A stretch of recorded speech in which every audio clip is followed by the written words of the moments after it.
So hello my dear friend, स्वागत छ तपाईहरुलाई आजको यस भिडियोमा। आजको भिडियोमा चाहिँ हामीले एउटा सी प्रोग्रामिङको एक्जामको लागि इम्पोर्टेन्ट क्वेशन चाहिँ गर्नेवाला छौं र क्वेशन के छ सबभन्दा पहिला त्यो हेरौं। क्वेशनमा चाहिँ हामीले भनेको छ एउटा प्रोग्राम लेख्नु पर्यो हामीले to sort the name of the countries.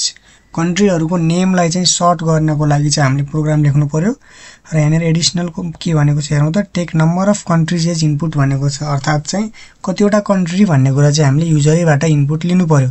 So यो भिडियो चाहिँ तपाईहरुको लागि युजफुल हुन सक्छ। भिडियो मन परेमा लाइक शेयर गरौँ र नयाँ हुनुहुन्छ भने सब्स्क्राइब पनि गरौँ है त। सो भिडियो चाहिँ सुरु गरौँ। सबभन्दा पहिला चाहिँ हामीले यसको कोड लेख्छौं र कोड लेखिसकेपछि कहाँनेर कुन स्टेप कसरी भयो भन्ने कुरा चाहिँ हामीले त्यसपछि बुझ्ने हो। सो सबभन्दा पहिला यसको अब हामी कोड लेखौं है त।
सो अब चाहिँ हामीले यहाँनेर यसको कोड चाहिँ लेखिसकेका छौं र सबभन्दा पहिला चेक गरौँ यो रन हुन्छ कि हुँदैन। यहाँनेर एरर आयो, यहाँनेर हामीले एउटा सेमिकोलन छुटायौं र आई थिंक अरु सबै ठीक हुनुपर्ने हो है।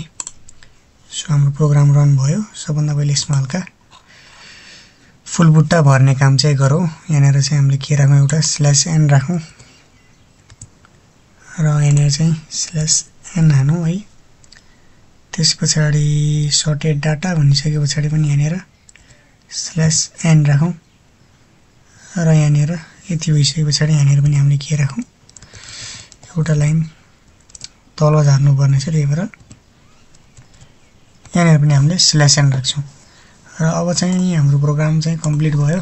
हेरौँ है त। नम्बर अफ कन्ट्रीज भनेको छ, मैले अहिले नम्बर अफ कन्ट्रीज चाहिँ थ्री मात्र राखेँ। नेम अफ कन्ट्री भनेको छ मैले यहाँनेर राखेँ नेपाल, इन्डिया, चाइना है त, तीनवटा कन्ट्री राखेँ।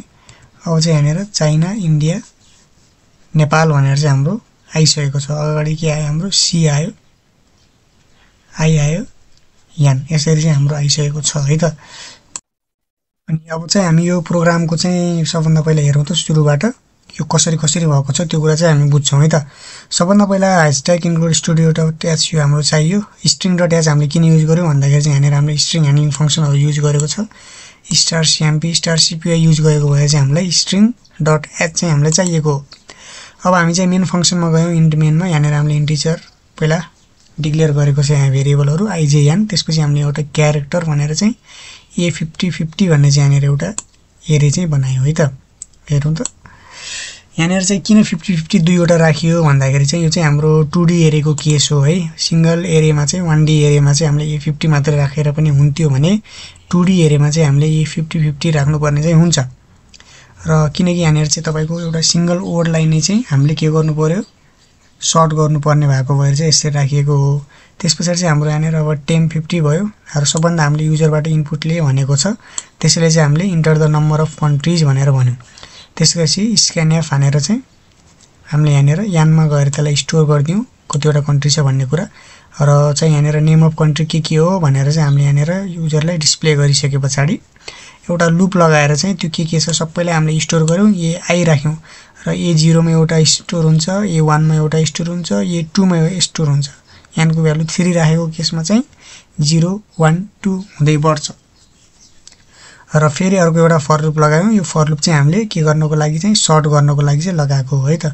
त्यसपछि चाहिँ i को भ्यालु 0 देखि n i प्लस गर्दै गयौं भने j को भ्यालु चाहिँ i भन्दा 1 ठूलो, यानी कि j0 हुँदा i0 हुँदा j1, i2 हुँदा j3 यसरी चाहिँ बढ्दै जान्छ है त।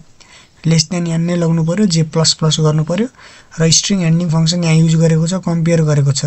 If ai greater than a0 भन्ने कुरा चाहिँ यहाँनेर कम्पेयर गरेको छ। If case is स्याटिस्फाइड, case satisfy भयो भने चाहिँ हाम्रो कहाँ जान्छ, यो लाइनहरु चाहिँ यहाँनेर जो लेखिएको छ कोड, ब्लक अफ कोड, यो कोडहरुमा चाहिँ पास हुन्छ। यहाँनेर चाहिँ के गरेको छ, कपी गरेको छ। स्टार कपी भनेको चाहिँ तपाईहरुको चाहिँ यो ai को भ्यालुलाई टेम मा कपी गर्यो, aj को भ्यालु ai मा कपी गर्यो र यो टेम को भ्यालु चाहिँ aj मा लगेर कपी गर्दियो र हाम्रो चाहिँ यो भए चाहिँ हाम्रो ठ्याक्कै सर्ट गर्नको लागि इम्पोर्टेन्ट कोड चाहिँ यही नै हो।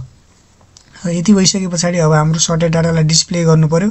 प्रिन्टएफ सर्टेड डाटा भनेर चाहिँ मैले यहाँनेर राखिदिए।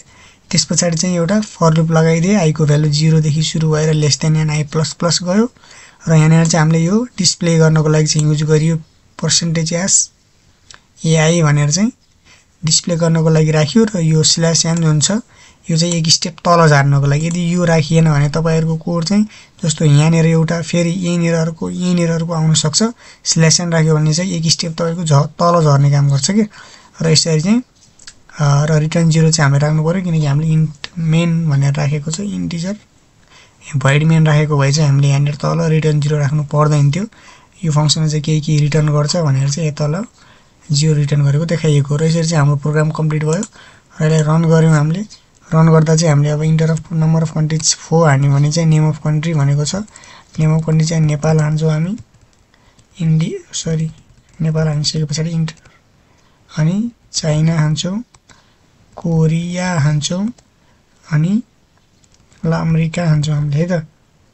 यसलाई चाहिँ उले सर्ट गरेर चाहिँ अमेरिका, चाइना, कोरिया र नेपाल यसरी चाहिँ सर्ट गरेर चाहिँ दियो र यसरी चाहिँ हामीले यो प्रोग्राम चाहिँ गर्ने हो है त। ल okay, thank you so much for watching this video. आजको भिडियो यति नै थियो र अर्को भिडियोमा पनि हामी यस्तै नयाँ कुराहरु चाहिँ हेर्ने छौं। Thank you so much for watching this video. आजको लागि यति नै।